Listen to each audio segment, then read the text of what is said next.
La presse américaine fait face à une vague de licenciements. 300 journalistes sur 800. Annalisa Capellini, c'est la dernière étape d'un lent déclin qui a commencé il y a déjà quelques années. Oui, c'est l'un des jours les plus sombres de l'histoire du Washington Post. C'est ce que disent les anciens salariés du journal. Ça fait référence, bien sûr, à la devise du quotidien « Democracy dies in darkness ». La démocratie meurt dans l'obscurité.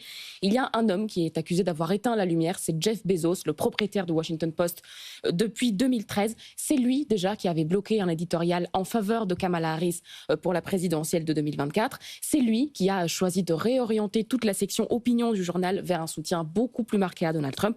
Et c'est lui, maintenant, qui prend cette décision de licencier 300 journalistes. Donc c'est la dernière de toute une série de décisions qui, de toute façon, avaient déjà réduit progressivement la marge de manœuvre des journalistes et des éditorialistes du Washington Post. Il y a déjà toute une partie de la rédaction qui avait quitté le Washington Post ces dernières années en voyant l'ambiance se dégrader. Mais là, le journal se vide carrément d'un tiers de ses salariés. Donc pour un titre qui est connu pour ses enquêtes pointues, pour son travail d'analyse, de vérification, c'est vraiment une transformation radicale vers quelque chose de très différent. Officiellement, c'est un sujet économique puisque les chiffres du Washington Post ne sont pas bons. Oui, et c'est vrai que le trafic sur le site du Washington Post a diminué. Le site a perdu 200 millions de visites uniques en 2 ans. C'est d'ailleurs ce que dit aussi la Maison-Blanche par la voix de Stephen Chung, le directeur de la communication.